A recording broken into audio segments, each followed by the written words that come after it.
Hello, Assalamu alaikum. How are you all? I hope you all are having a great day. Welcome to Learn with QB. So today I'm going to talk about verbs. आपको पता है verb क्या होते हैं? हम सबने बचपन से ही पढ़ा हुआ है ना कि किसी काम का करना या होना ये वर्ब कहलाता है. तो इंग्लिश में इसे क्या कहेंगे? इंग्लिश में हम कहेंगे verb is a word that expresses an action, occurrence or state of being. अरे एक्शन तो समझ आ गया, ये occurrence क्या होती है?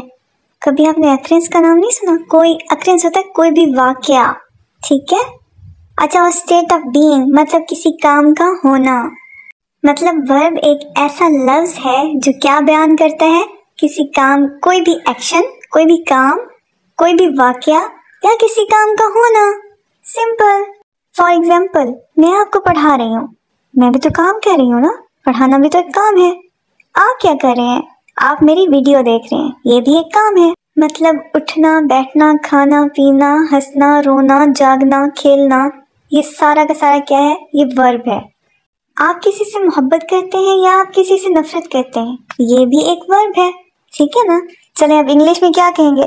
Think, eat, drink, sleep, swim, feel, love, hate, ये सारी चीजें क्या है? ये वर्ब है. For example, they play, she walks, she rides, he sings, you eat, the bird flies, परिंदे उड़ते हैं, द डॉग बार्क्स, कुत्ते भौंकते हैं.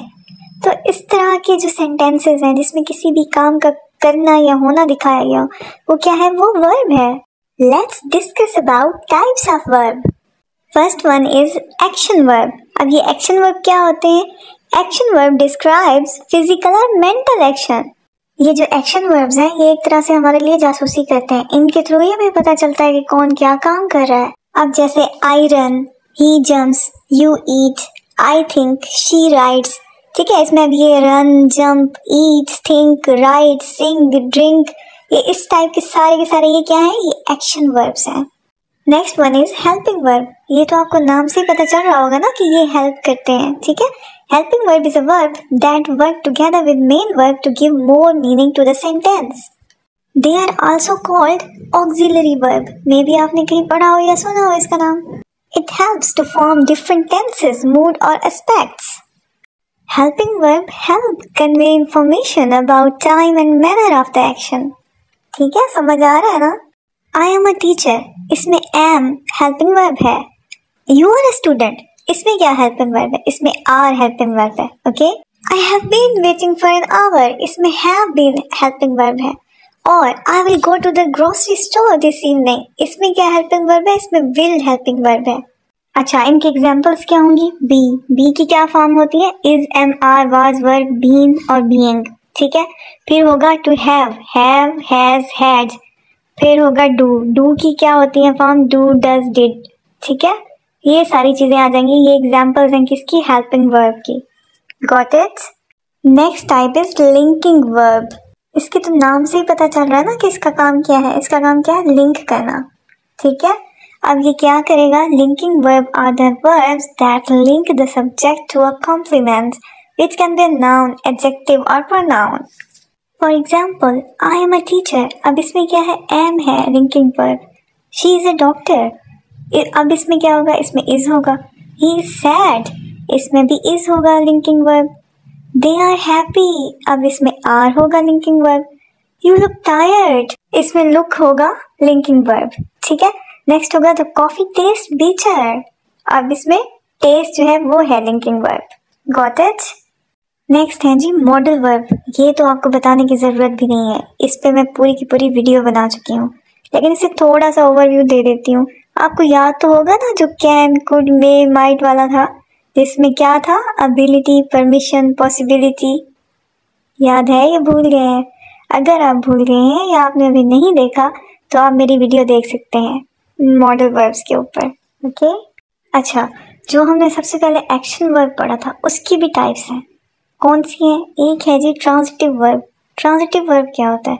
Transitive verb is a verb that requires a direct object to complete its meaning. For example, read, write, eat, drink, play, clean. अगर मैं कहूँ कि I read, she rides, they play, तो इनका तो कोई मीनिंग ही नहीं बनता ना जब तक कोई ऑब्जेक्ट ना हो। Next is intransitive verb. ये क्या होता है? Intransitive verb is a verb that does not require a direct object to complete its meaning. For example, I slept for 7 hours. They danced. She walked to the park. He sneezed. Baby cried. ठीक है ना? Next is reflexive verb. Reflexive verb क्या होते हैं? Where subject and the object are same. मतलब verb का जो action है वो सब्जेक्ट खुद पर करता है। For example, I combed my hair. Next example is she dressed herself in her favourite suit. आपको याद होगा ना, आपने प्रोनाउन वाले लेक्चर में रिफ्लेक्सिव प्रोनाउन पढ़ा था। अब यहाँ पे ये क्या है? ये रिफ्लेक्सिव वर्ब है। Next is phrasal verb. Phrasal verb क्या होते हैं? Phrasal verb is a type of verb that consist of main verb, ठीक है, एंड वन और मोर पार्टिकल्स, जैसे कि prepositions और adverbs that change the meaning of verb। समझ आ गई है ना? Phrasal verb is a type of verb that consists of a main verb and one or more particles such as preposition or adverbs that change the meaning of the verb. Okay? For example, turn off, turn on, look after, bring up. इस तरह के होते हैं phrasal verbs. Please turn off the TV. I need to go out for a few hours. Can you please look after my cat? Next phrasal verb is figure out. I am trying to figure out the reasons behind my failure. Next phrasal verb is call back. I am busy right now. Please call me back later. अच्छा, आज हम लोगों ने क्या क्या पढ़ा है? आज हम लोगों ने वर्ब के बारे में पढ़ा था। फिर क्या पढ़ा? फिर हम लोगों ने उसकी टाइप्स के बारे में पढ़ा कि इसमें कितनी टाइप्स होती हैं, इसके बारे में पढ़ा। फिर उसके बाद हम लोगों ने एक्शन वर्ब के बारे में पढ़ा, जो मेन वर्ब होता है एक्शन वर्ब। फिर हेल्पिंग वर्ब के बारे में पढ़ा, लिंकिंग वर्ब के बारे में पढ़ा। फिर ये जो एक्शन वर्ब होता है उसकी काइंड्स के बारे में पढ़ा, ये कितनी काइंड की होती हैं, ठीक है। और क्या पढ़ा था बताएं ज़रा? अच्छा, और ट्रांजिटिव वर्ब के बारे में पढ़ा था, इंट्रांजिटिव वर्ब के बारे में पढ़ा था। ये क्या थे? अगर इनको ऑब्जेक्ट, डायरेक्ट ऑब्जेक्ट की ज़रूरत होगी तो ये ट्रांजिटिव वर्ब होंगे, ऑब्जेक्ट की ज़रूरत नहीं होगी तो इंट्रांजिटिव वर्ब होंगे। अच्छा, फिर हम लोग ने रिफ्लेक्सिव वर्ब के बारे में पढ़ा था। ओके, उसके बाद क्या पढ़ा? उसके बाद हम लोगों ने फ्रेजल वर्ब के बारे में पढ़ा था। Got it? आई होप कि आपको सारा कुछ समझ आ गया होगा, सारे के सारे कंसेप्ट आपके क्लियर हो गए होंगे। अच्छा, मुझे ये बताएं, आप लोग प्रैक्टिस करते होते हैं या नहीं करते? अरे आपको प्रैक्टिस करनी है, वो भी डेली बेसिस पे करनी है। 1 घंटा करें, 1 घंटा नहीं कर सकते तो कम से कम आधा घंटा तो कर लेना। आज आप लोगों ने 20-20 सेंटेंसेस बनाने हैं। किस चीज़ के? वर्ब के। ट्रांजिटिव वर्ब भी हो उसमें, इंट्रांजिटिव वर्ब भी हो, लिंकिंग वर्ब भी हो, और कौन सा हो? रिफ्लेक्सिव वर्ब भी हो।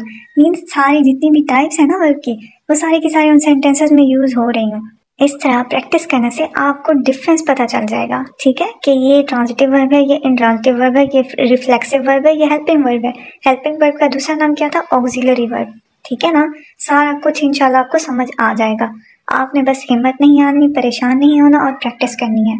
So that's it for today's video. I hope you like it. If you enjoyed this video and it was helpful for you, don't forget to give it a big thumbs up, like, subscribe and share.